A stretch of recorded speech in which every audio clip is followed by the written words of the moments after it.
In this video, we're going to be taking a look at an action figure that started it all for the vintage collection, all the way back in 2010. And is VC number 1, Dengar. And personally, I think Dengar is a great choice, or a great candidate for the very first action figure in the TVC line. It's part of Wave 1, and it was all Empire Strikes Back action figures.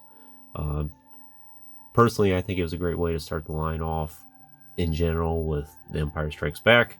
And it gave us a lot of essential characters, and we got a lot of the main characters right off the bat there, with like the Bespin Luke and Echo Base Han, which was kind of a unique action figure. I don't think Hasbro's ever attempted one before that one. Of course, it's not really up to today's standards, but it's still pretty good, I think. We also got like Hoth Leia, the Twin Car Pilot, the AT-AT Commander, and so on.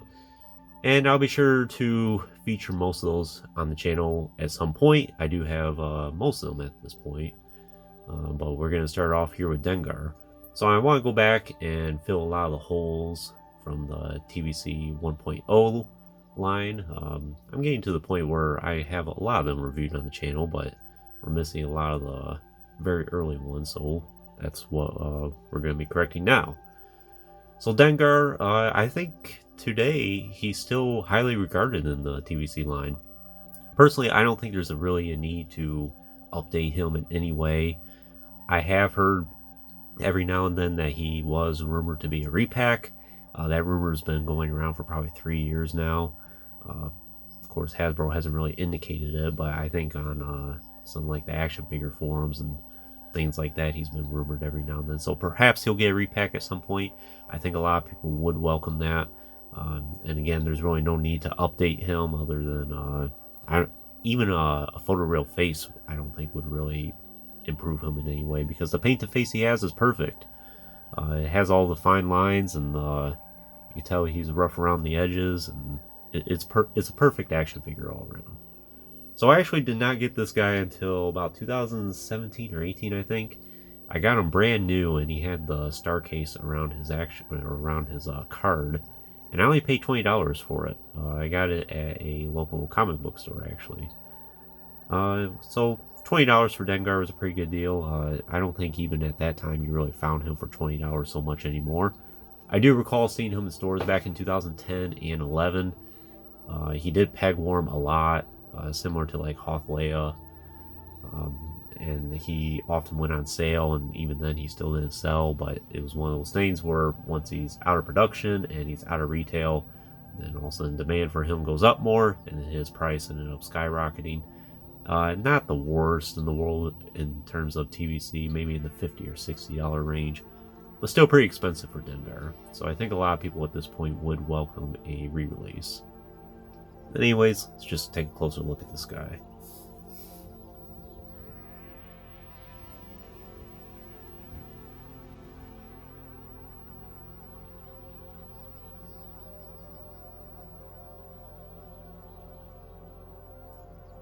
So like I said, I think the head sculpt on him is perfect. If you don't know anything about Dengar, he has these wrappings around his head because I think he had an incident with Han Solo where he ended up suffering some brain damage and some head damage, and because of that he's permanently going to have these wrappings around his head, or at least that's how the story was in the old EU, I think. It might be different now in the Disney Star Wars canon.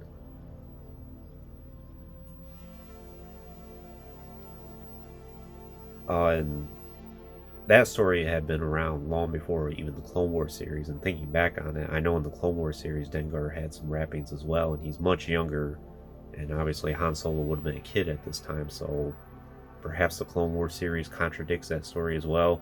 I would have to go back and research into that. I think he looks exactly like the character. It's pretty spot on. Has a lot of those hard lines in him. You can tell he's has a lot of life experience. Wrappings have some nice highlights in them. Some brown highlights. Simulate the raggedness to them. Probably seen some action.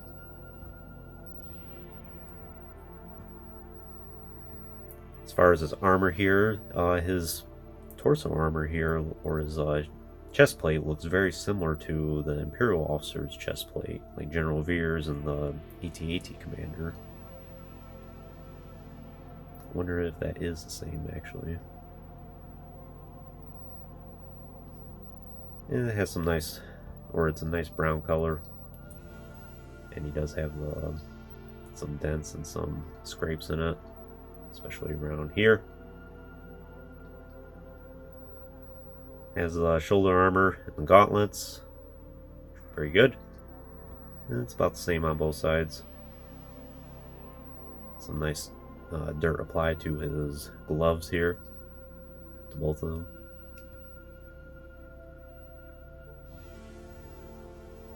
Does have a holster here for a pistol. And for his leg armor here, it's very good as well. Almost looks similar to Stormtrooper armor. And he does have some boots. Doesn't look like his boots are armored though. And for the back here, we have his pack. This looks like his camping gear.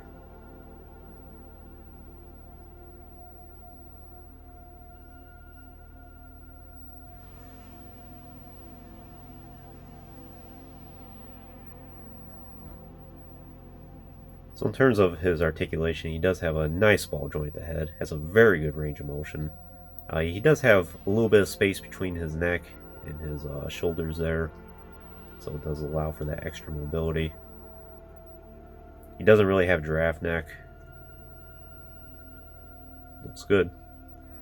He does have the hinge at the shoulders and hinged elbows, swivel wrists, and a swivel waist. No, he does have a joint at the torso there.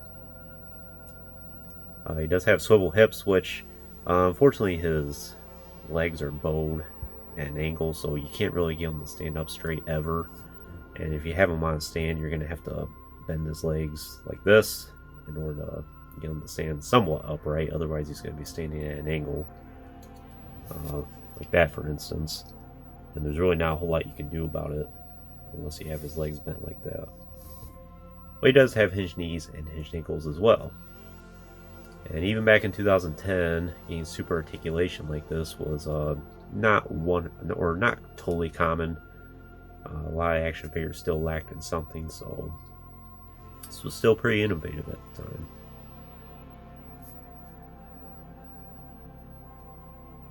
Especially a joint torso like this. Most of the time it was just like a swivel waist. In terms of his weapons and accessories, I guess we'll address the unique one about him is he does have this removable codpiece, which does have his belt attached to it as well. It's kind of annoying. A lot of people find it annoying. It doesn't really stay into place very well. If you shake him around or you position him a certain way, it can fall off pretty easily. It's just a very loose piece. I don't know what Hasbro was thinking by sculpting this separate. I don't know if that's something that's part of Dengar. I don't think the Black Series action figure has that, which I will be reviewing next. So that is one unique accessory about him. He does have his signature. I think this is supposed to be a concussion rifle, actually. But I think this is a mold that we've seen before with maybe a Stormtrooper rifle. And the only thing that's different is the brown stalk back here. And he can hold it pretty good. I always have him in this position, just holding the compensator there. Because that's pretty much how we see him in Empire Strikes Back. But it's a good rifle. I like it. Has a little bit of uniqueness to it. Then he also has the pistol in the holster here, which this holster is pretty large. And the pistol doesn't stay in the place too well. And all it is a Han Solo blaster, actually. And the only difference between Han Solo's blaster and this one is that this one has a gray pistol grip. But it is a nice pistol, and he can hold it in his hand. And you can get his finger around the trigger there as well. Looks pretty good.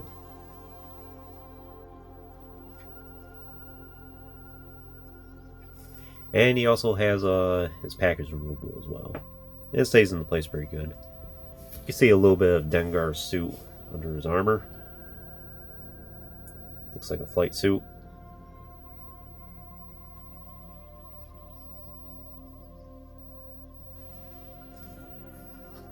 So he has a mix and match outfit. Just a bunch of things thrown together. Yeah, if you position him a certain way, that codpiece will have a little bit of a sag to it.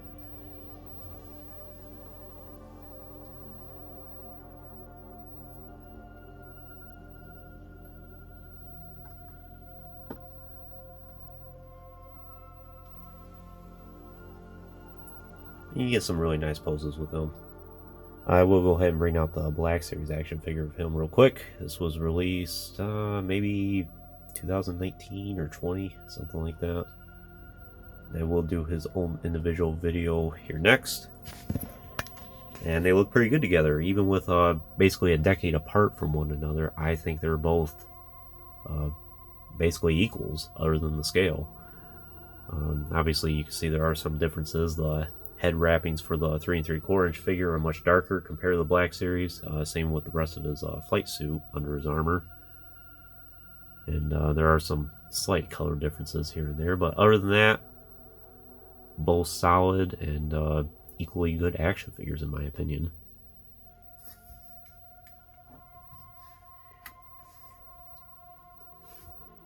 So with all that being said, would I recommend Dengar for your collection? I totally would. At this point, again, it's been rumored every now and then that there will be a re-release of him at some point, so if you're not in a rush to get him, perhaps you'll want to wait a little bit longer just to see if Hasbro does follow through with that. I don't see why they wouldn't. I think there's a lot of great opportunities coming up.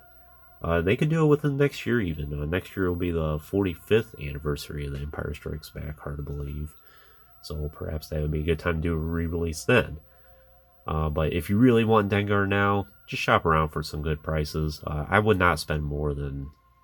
He's one of those action figures in the TVC line where you can either find him for a very reasonable price or he's going to be outrageously expensive. I've seen both, even to this day. You can pay north of $100 for him, or you can pay as low as $20 for him. Which $20 for a 13-year-old, 14-year-old action figure at this point that is out of production, I think is pretty good.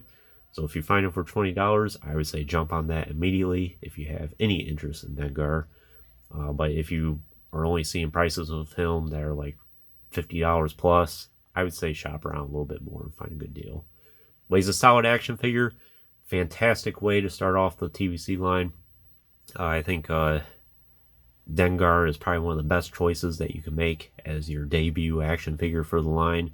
It's incredible that 14 years later we're still talking about the TVC line and it's still going.